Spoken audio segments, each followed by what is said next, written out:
Bismillahirrahmanirrahim. Assalamualaikum warahmatullahi wabarakatuh. Waalaikumsalam warahmatullahi Salam wabarakatuh. sinergi, silaturahmi penuh energi. Ya, Sahabat-sahabat salam sekalian, Bang. sahabat-sahabat sekalian, pada sore hari ini, alhamdulillah saya bisa bersilaturahmi dengan salah seorang yang mungkin bisa dibilang teman saya, adik kelas saya yang sangat menginspirasi, sangat memberikan inspiratif, yaitu Pak Pres atau Presma, saya panggilnya Prio aja ya, karena kebetulan Yo, adik kelas yo. saya. Beliau adalah mantan Presiden Mahasiswa Universitas Islam Bandung, periode 2018-2019 ya.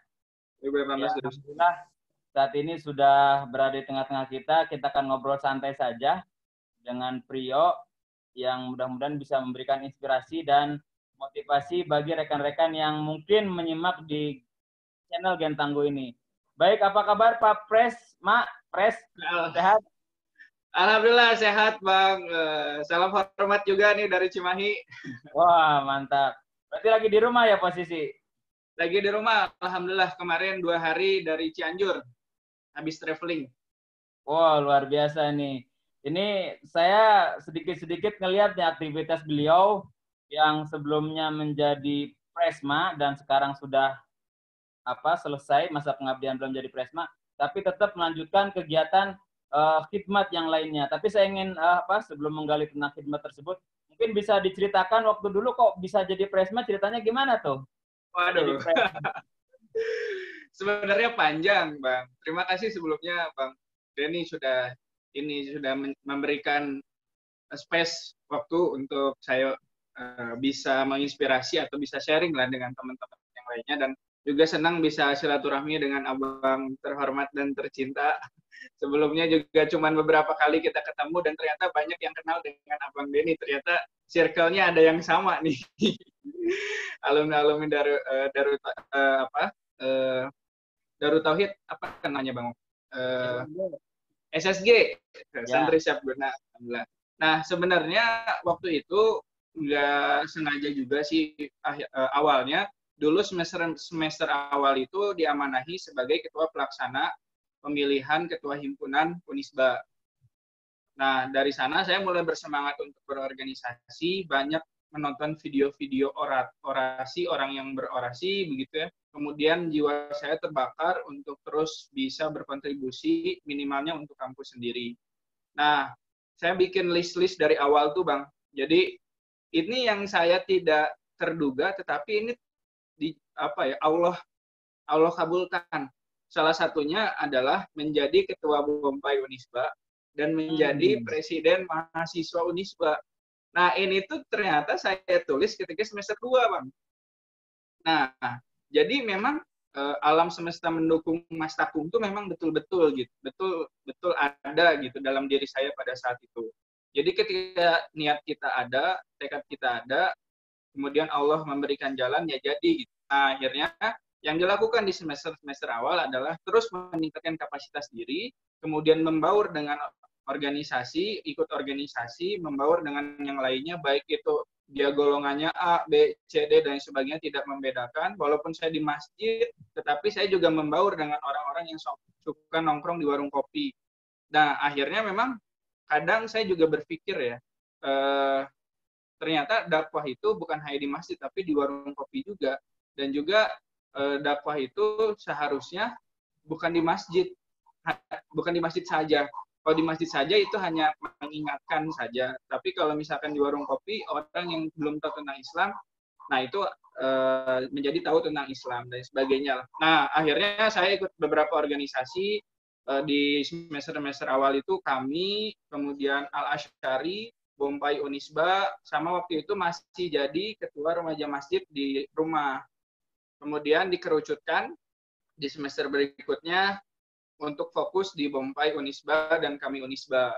Kemudian ikut Dewan Amat Mahasiswa Fakultas di Komisi C, kemudian diamanahi sebagai Ketua Umum Badan Operasional Mentoring Pendidikan Agama Islam Unisba 2017-2018. Setelah nggak terlalu lama dari situ ada pemilihan Presma, dan ternyata banyak orang yang mendukung begitu. Dan awalnya hanya selentingan aja saya update di status Instagram. Nah, ini the power of media sosial, Bang. Jadi saya hanya ngupdate, semoga yang menjadi Presma tahun depan, tahun ini, pada saat itu ya, amanah dan membawa Unisba lebih baik. Nah, dari sana mulai muncul dukungan-dukungan. Kenapa nggak maneh aja yo gitu, kenapa nggak ente aja yo gitu kan, dan sebagainya. Saya siap dukung dan sebagainya. Ternyata itu tuh didukung dari beberapa fakultas, akhirnya bikin koalisi, Bang. Tapi satu yang menjadi poin saya ketika mau koalisi, yaitu jadikan nilai-nilai keislaman jadi nomor satu pada satu, baik itu di visi misi, baik itu dalam segi kegiatan dan sebagainya. Itu kalau mau ngangkat saya jadi presiden mahasiswa, akhirnya semua sepakat, Bang. Semua sepakat untuk mengusung saya dengan visi dan misi tadi, inspiratif juga, singkatannya Islami, dinamis, cerdas, dan kolaboratif. Jadi Islam itu tetap nomor satu. Kemudian nilai-nilai keislaman, dan alhamdulillah terpilih dengan dinamika yang ada. Kan ada 3 hari pemilihan. Hari pertama kalah, hari kedua suara kita kalah, dan hari ketiga Allah menangkan begitu, dan menjadi presiden mahasiswa begitu, Bang. Ya, qadarullah. Ya, baik, luar biasa sekali. Prosesnya kan ya kalau sudah berbicara mestakung ya, takdir semesta mendukung itu memang seolah-olah kebetulan, padahal sebenarnya tidak ada yang kebetulan. Sudah Allah atur sedemikian rupa sehingga Rio bisa menjadi aktivitasnya di Bompay, kemudian di kami, dan terakhir menjadi presiden mahasiswa. Nah, yang saya tanyakan, kita nih sama-sama anak tambang nih, jurusan tambang. Kemudian setidaknya ya ikut kegiatan keislaman gitu. Nah, apa yang membedakan ketika menjadi seorang mahasiswa biasa dan menjadi seorang, ini kan presidennya mahasiswa nih. Kalau di pemerintahan tuh jabatan tertinggi nih. Apa yang kira-kira membedakan perubahan apa yang dirasakan lah sebelum dan sesudah menjadi Presma? Ya, kalau misalkan perbedaannya sangat luar biasa, Bang. Tantangannya luar biasa juga. Sebelumnya jadi mahasiswa biasa tidak banyak yang saya kelola. Saya hanya mengelola diri sendiri, juga mungkin hanya teman-teman dekat aja yang saya kenal. Kalau jadi Presma, itu yang saya kenal ataupun nggak saya kenal, yang di Unisba maupun yang mau masuk Unisba pun harus saya urus. Mulai dari lampu listrik mati itu pasti ngechat ke saya, ini gimana, lampu listrik mati, kemudian air di kampus Unisba mati, itu ke Presma gitu. Jadi kita yang harus ngadvokasi ke PLN, ke Unisba, ke rektorat dan sebagainya. Nah, akhirnya yang pada saat itu mendewasakan diri saya dan juga teman-teman, sehingga semakin banyak masalah, semakin banyak kita ditekan, semakin kita loncat jauh gitu, dan juga semakin kita dewasa dalam menghadapi sesuatu hal. Juga dulu dari LDK ya, sebenarnya bukan orang siasi sebenarnya saya. Jadi bukan orang pergerakan betul gitu.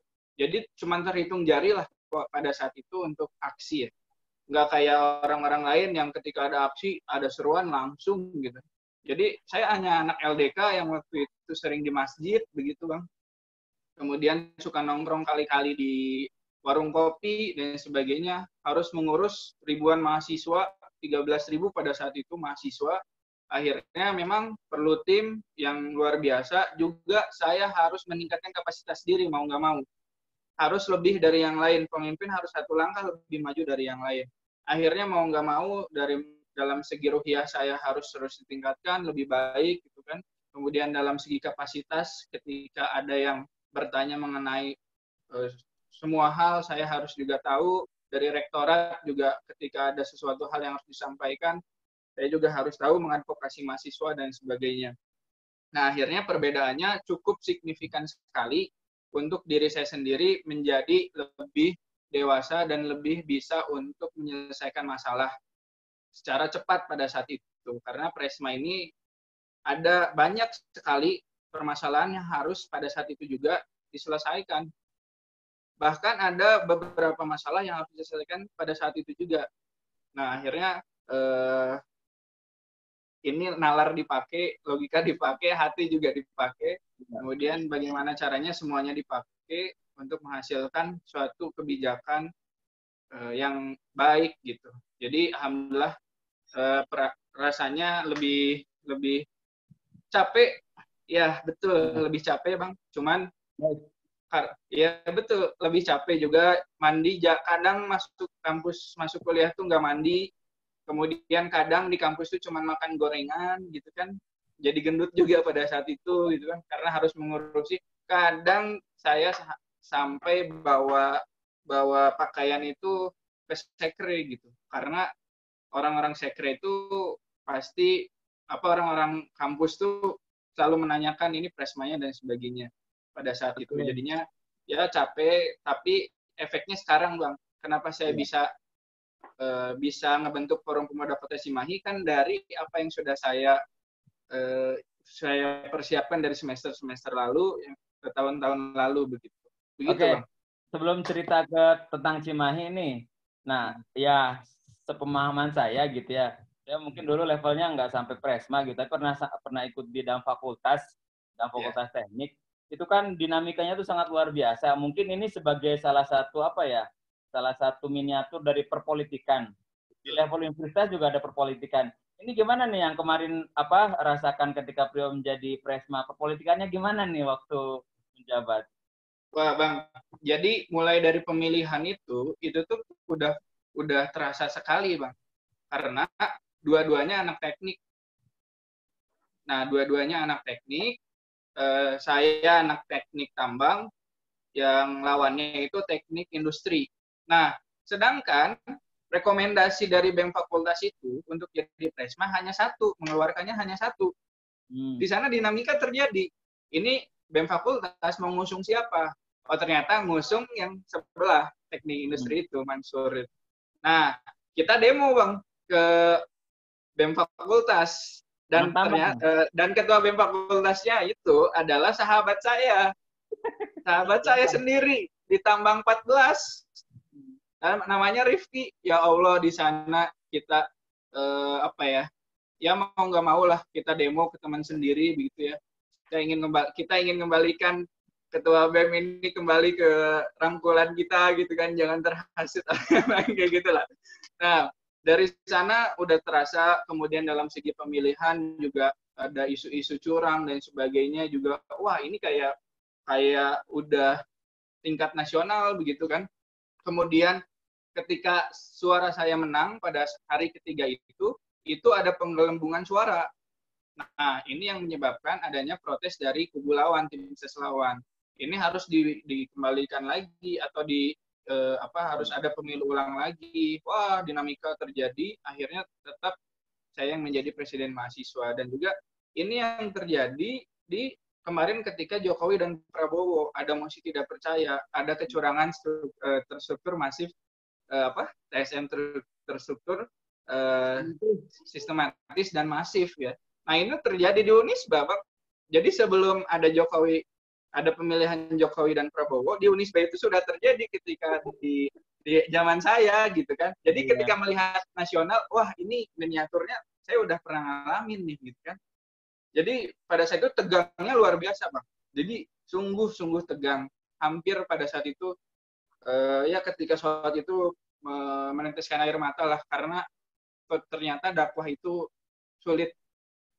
Ternyata berada dalam medan dakwah itu sulit banget. Mending saya nggak usah ikut organisasi, mending saya tidur aja, mending saya main kayak orang-orang lain, banyak nongkrong dan sebagainya. Cuman alhamdulillahnya saya punya teman-teman yang selalu mengingatkan bahwa kita harus tetap bareng-bareng begitu ya, bahwa nilai-nilai keislaman di Unisba harus tetap dijalankan gitu ya. Ayo bareng-bareng. Salah satunya Kang Amin.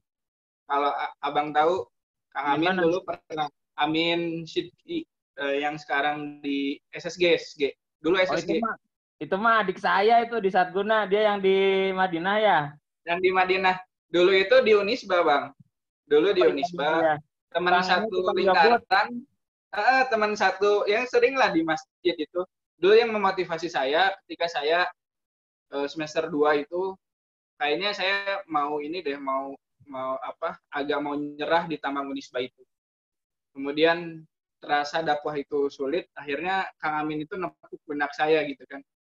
Jangan jangan ngeluh terus gitu. Ayo kita bareng-bareng untuk memperbaiki Unisba menjadi lebih baik dengan menerapkan nilai-nilai keislaman. Pada saat itu Kang Amin tuh yang nepuk pundak saya ketika di Alasari. Masih ingat saya. Yo, ini luar biasa nih. Saya baru tahu kalau beliau dekat ke Amin gitu ya. Kang Amin itu termasuk salah satu sahabat dekat saya juga. Kemarin waktu 2018 sempat umroh backpacker SSG, saya diantar sama beliau juga karena emang dekat lah. Ya luar biasa ternyata ya silaturahim ini saling nyambung gitu ya. Iya betul. Izin ya, yuk. Pernah kan waktu Rio sebelum jadi atau sesudah jadi sempat kita chatting-chattingan ya. Sempat chatting-chattingan dan saya juga sempat ngasih nomornya mantan ketua ini ya, ketua BEM UI ya, yang sempat heboh lah karena dia diajak makan sama Pak Presiden kan. Yang sampai di ini namanya Andi Aulia Rahman. Kebetulan waktu itu dia lagi magang di bagian hukum Minerba. Dia sempat saya ke Rio dan ya luar biasa. Yang saya perhatikan itu ini kan kalau yang namanya BEM, Presiden Mahasiswa itu ya mewakili kampus dan juga bisa beraktivitas di luar juga gitu pengambilan sikapnya. Apalagi kalau selevel mungkin ya Unisba kan di seputaran Bandung dan bisa juga levelnya level lebih tinggi lagi. Itu kan sangat kuat lah ininya.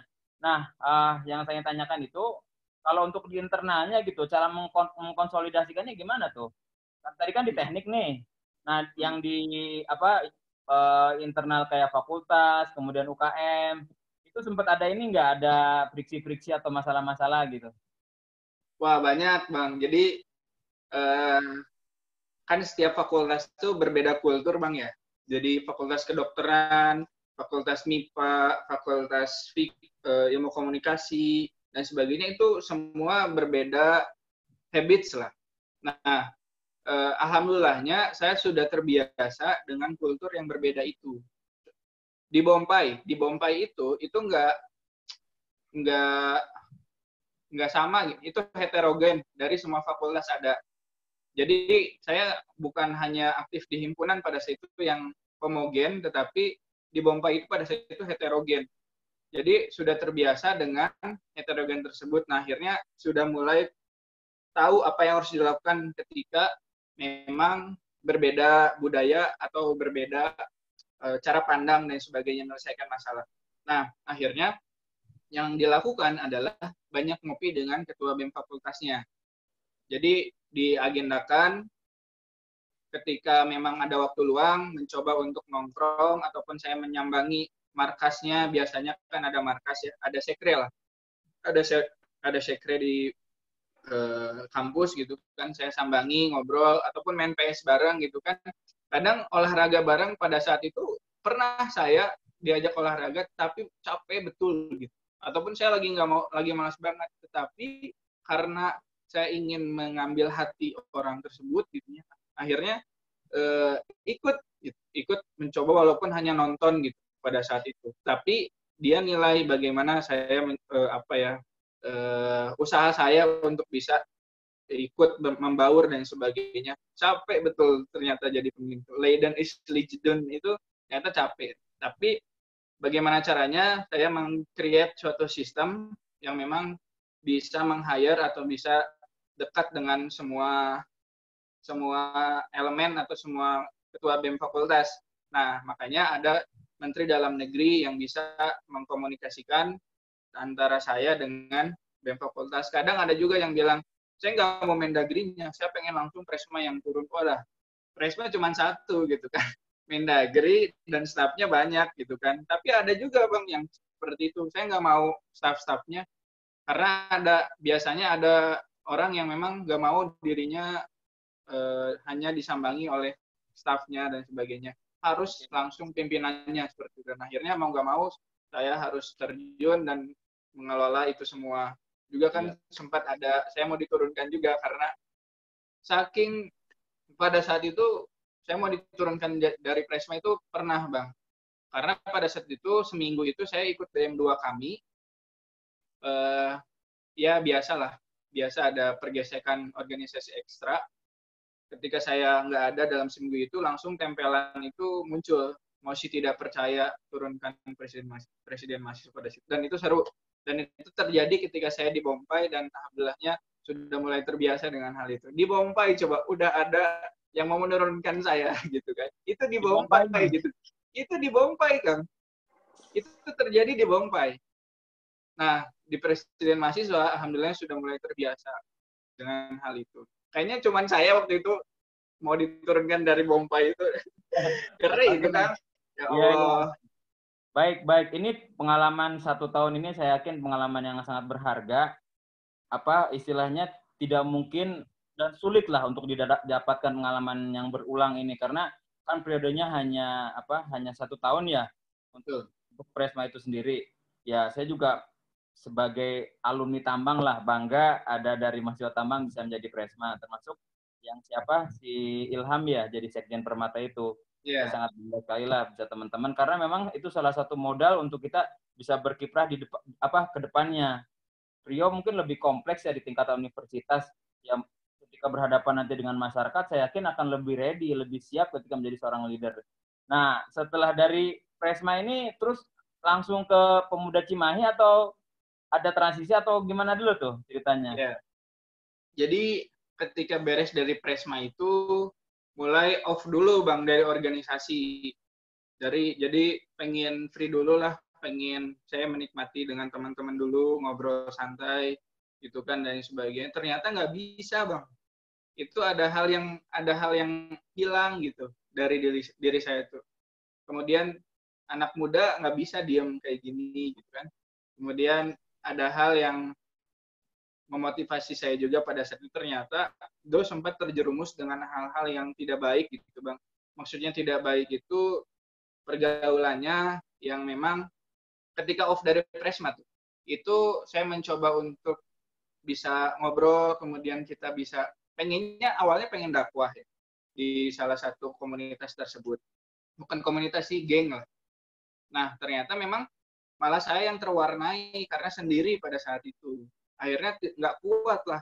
Akhirnya mulai udah saya pengen keluar dari circle tersebut. Kemudian akhirnya pengen kembali lagi ke teman-teman yang memang terus mengingatkan dalam kebaikan dan kesabaran. Nah, akhirnya masuk ke Cimahi dan akhirnya saya berpikir bahwa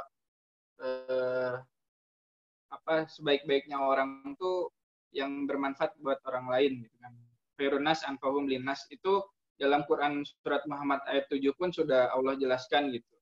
Bahwa siapa yang menolong hamba Allah, siapa yang menolong agama Allah, Allah pasti akan menolongnya dan meninggikan derajatnya. Akhirnya dan Allah tidak akan mengingkari janjinya. Itu aja yang menjadi keyakinan saya pada saat itu. Akhirnya, oh iya, kenapa nih orang-orang banyak yang bisa berkontribusi untuk masyarakat, gitu kan? Kemudian ada satu hal yang membuat diri saya kenapa terus bergerak, Bang. Karena ada satu hal tentang uang, Bang, tentang uang. Jadi tentang uang ini sebenarnya yang menjadi permasalahan hampir di semua lini. Jadi kenapa sih semua itu harus dipatok berdasarkan uang? Kemudian kesejahteraan itu dipatok berdasarkan uang. Nah, akhirnya kenapa sih? Dan akhirnya banyak kenapa. Akhirnya saya pertanyakan ketika saya berdiskusi dengan teman-teman yang lain, akhirnya permasalahan utamanya adalah uang. Nah, saya berpikir bahwa ini masalahnya di mana gitu. Masalahnya adalah di tingkat pendidikan. Di pendidikan kita diajarkan untuk ranking menjadi nomor 1 dan sebagainya. Kemudian kuliah harus bisa IPK besar dan kerja di perusahaan yang tinggi. Kan akhirnya yang dikejar adalah tahta dan juga harta. Nah, akhirnya saya berpikir bahwa kenapa sih semua orang berpikirnya seperti itu gitu kan. Akhirnya itu yang menjadi mahasiswa di kampung-kampung ataupun di daerah itu nggak mau berkontribusi untuk masyarakat. Pertanyaannya adalah yang sering ditanyakan oleh mereka, ada uangnya apa enggak? Kemudian saya bakalan dapat duit apa enggak? Nah, itu yang di kampung-kampung terjadi hari ini. Ketika mau membantu orang lain tuh, ini ada uangnya apa enggak ya? Ini ada uangnya apa enggak? Nah, akhirnya ini yang terjadi di daerah saya juga seperti itu, Bang. Jadi banyak ketika ada suatu permasalahan sosial nggak mau membantu. Itu yang kuliah, padahal di dalam perguruan tinggi mengajarkan kita untuk bisa mengabdi kepada masyarakat. Tetapi yang terjadi nggak demikian, karena yang dicari adalah itu.